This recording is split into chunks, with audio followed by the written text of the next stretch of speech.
então nós somos a Voz Fantasma fazendo um programa ensaio, né? Estamos quase. Então hoje, 19 de março de 2007, estamos inaugurando as atividades do Núcleo de Estudos em Música e Mídia, Musimídia. Nós temos a honra de receber aqui no Instituto de Artes, pelo programa de pós-graduação, a presença do professor pianista Achille Pique, que também é um historiador da música de muito relevo.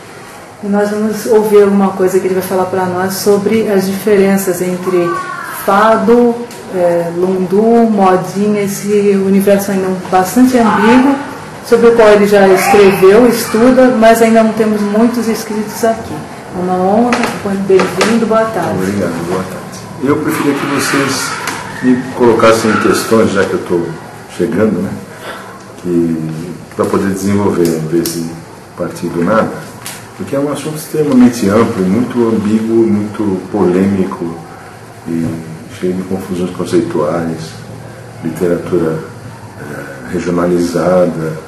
Em Portugal, por exemplo, a literatura sobre o lundu e sobre a modinha é extremamente factual, ela é dirigida para o orgulho dos portugueses, né? No Brasil nós temos o Tinhorão, que eu conheço muito bem, já tive muitas coisas com ele, e outros autores, Renato Ortiz e outras pessoas, que também é factual e é bem abrasileirado. Então é um assunto meio danado de abordar, né? Assim com uma certa exibição. Né? Se eles colocaram uma questão, aí a gente pega o pé e vai em frente. Você não quer colocar, Lisa? Sim, eu acho que cabe a gente começar sobre, pegando a sua especialidade, que é o piano, né? O fado, ele inicialmente é uma canção.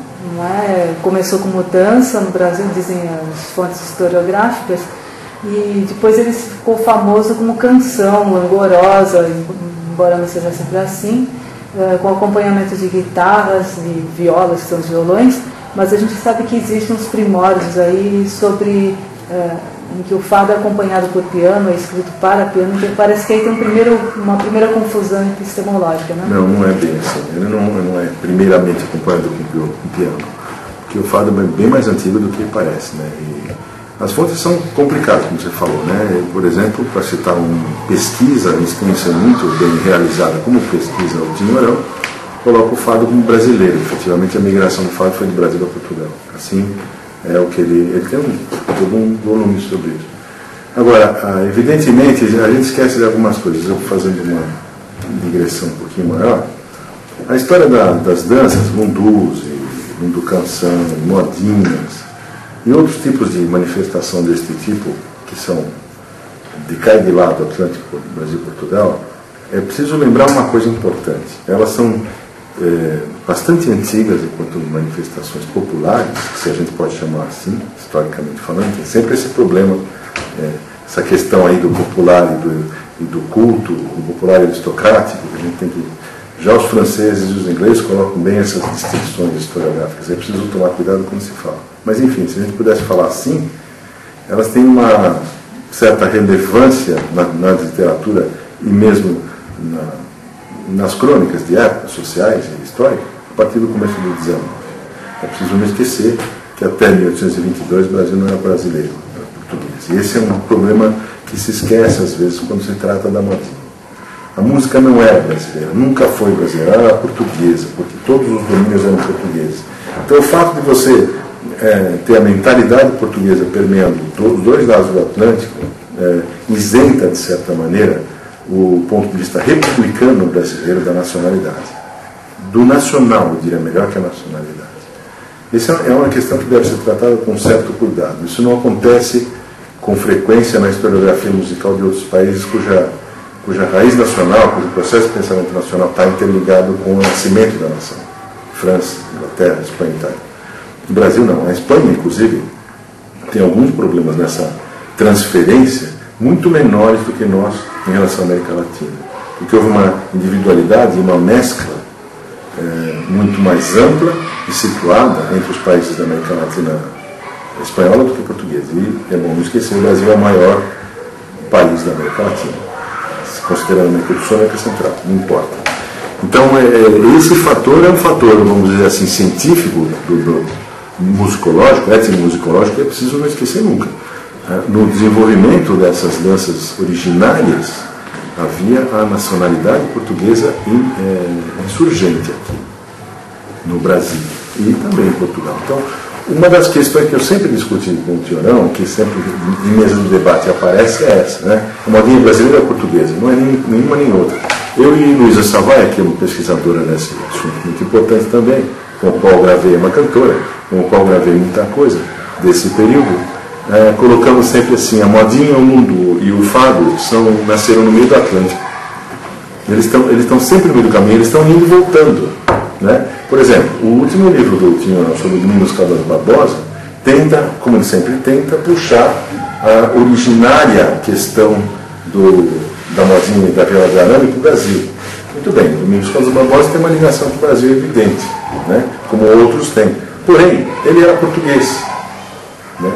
E será sempre português. E o fato de estar aqui e estar lá constitui imigração, constitui nomadismo da canção ou não? As sociedades eram assim tão diferentes constituídas, ou pensavam tão diferentes enquanto manifestação própria, popular e rural, ou mesmo pequeno burguês, ou não? Entendeu? Então, o que eu diria? Eu diria que as transformações são regionais e devidas a outros fatores. Por exemplo, os costumes escravagistas do Brasil têm uma diferença grave, séria, em relação à manifestação que não tem em Portugal. E aí a influência do Lundu, por exemplo, que é diferente de Portugal, se deve a mais esse tipo de atitude do que outra coisa. E eu acredito que o fado tem o mesmo problema, porque ele tem um nascimento muito próximo daí também. A questão que você colocou sobre o piano é bastante posterior, né? Fados para piano solo já são, até onde eu sei, claro que não conheço todos os documentos, né? Mas são transferências do fado canção para peças para piano solo. E são do século XIX, começo do século XX. Começo e adiante do século XX. Depois o fado, também até onde eu sei, é uma questão de... ele se transforma, ele se... diria, sedimenta como canção portuguesa própria, né? Muito tempo depois que ele é criado, vamos dizer assim, como dança. O que quer dizer que já muito próximo do final do XIX e começo do XX é que o fado tem uma estrutura, uma sonoridade. As guitarras, por exemplo, que são que os portugueses chamam, como chamam o violão, advém de instrumentos diferentes do nosso violão. O violão no Brasil se desenvolveu um pouquinho diferente. Quem conhece muito bem esse assunto é o Bartoloni, aqui, o nosso professor, fez uma tese sobre exatamente isso. E também a Gisela Nogueira, que trabalha sobre uma área, que é a viola portuguesa, e principalmente a viola de arame, que acompanhava fados, acompanhava lundus, acompanhava outras manifestações populares nos dois países, os dois lados do Império Português, e que são os originais desse tipo de manifestação. Originais mesmo. Quer dizer, até onde eu sei, o fado como o lundu canção, como a modinha, eram ao mesmo tempo de rua e de salão. Não havia assim uma distinção muito clara. A modinha migra para o salão na segunda metade do XIX no Brasil, por uma questão da aristocracia brasileira, especialmente ligada ao Império. Não há uma modinha que migre para o salão no Nordeste, ou na fronteira do Rio Grande do Sul, em Santa Catarina. Existe no Rio de Janeiro, em São Paulo, e uma pequena parte de Minas Gerais. Talvez mesmo por ali, em relação a Vila Rica, no XIX. Então a ideia da migração para a canção de salão, a modinha não é uma dança, não será, né? É bem posterior, quer dizer, ela está ligada a costumes próprios de alguns lugares do Brasil. Em Portugal, por exemplo, ela chamava-se moda, né? Tem toda uma confusão entre moda e modinha, né? Porque há uma diferença de constituição própria musical dela, né? Que algumas pessoas que estudam isso, que não são músicos, fazem muita confusão, como na música popular em geral se faz, né? A literatura de estudo sobre a música popular tem essa confusão. Estuda-se muito como ela funciona, que letra ela tem, e a música, como não é músico, desaparece. E é ali que está o problema, porque não existe música só, e nem letra só, e nem ação só. Né? Música popular é uma coisa, é um conjunto de coisas que estão, é um interstício de coisas. Né? E como eu costumo dizer sempre, para desespero dos meus alunos, música popular não é música, é uma outra manifestação. Porque se ela fosse música, ela não teria a função que ela tem. A música popular tem que se chamar música popular porque ela tem um som estruturado que parece música, mas ela tem outra função. Mas bom, isso é outro assunto.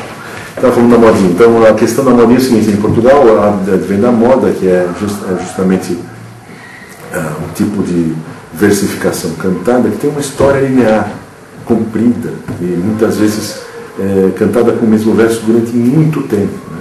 Modinha parece que no Brasil ela é muito mais ligada ou à sonetística, ou então a poemas menores, que não são tão lineares, que são mais simbólicos, que são mais, principalmente, de amor, que tem uma ligação indireta com a estrutura do discurso, né? Não diretamente, começo, meio e fim de uma história, desse tipo. E aí tem estribilhos, né? Tem modinhas com estribilho, tem modinhas sem estribilho, tem coisas assim complexas na estrutura da canção modinha. O lundu é a mesma coisa. O lundu começa com mudança, obviamente vindo do terreiro negro, isso sem dúvida, ele está devido à escravatura negra no Brasil, mas ele se estiliza, isso já foi bastante estudado, bastante visto, de um ponto de vista musical e não de um ponto de vista da ação da dança, que é como aconteceram com todas as danças na história da música desde o século XIV. A estilização é musical. Você advém da rítmica e do processo de dançar para uma estilização que é escritura rítmica musical, e aí passa para um instrumento, ou para uma voz instrumento, ou para dois instrumentos. Isso é que é a estilização. Quer dizer, é uma espécie de resumo da ópera. Tudo está resumido dentro do processo musical, rítmico musical, que lembra, para quem conhece, a dança. E o lundu sofreu o mesmo processo, mas ele teve uma progressão, porque não se pode chamar disso de evolução, né? Em música não existe evolução. Ele teve uma progressão a partir da dança e a partir da introdução da dança no salão brasileiro. E daí é que ele foi para Portugal. O lundu foi bastante mais caracteristicamente em solo brasileiro realizado. Daí que ele foi para Portugal. E o lundu teve ramificações enormes. Primeiro, ele começou de um determinado tipo de lembrança estilizada da dança, depois ele foi reestruturado, depois foi posto letra, aí virou lundu canção, aí diminuiu de andamento, o andamento ficou muito em cima da temática, e aí é que eu digo que é um interstício entre letra, música e ação, né, que é a dança.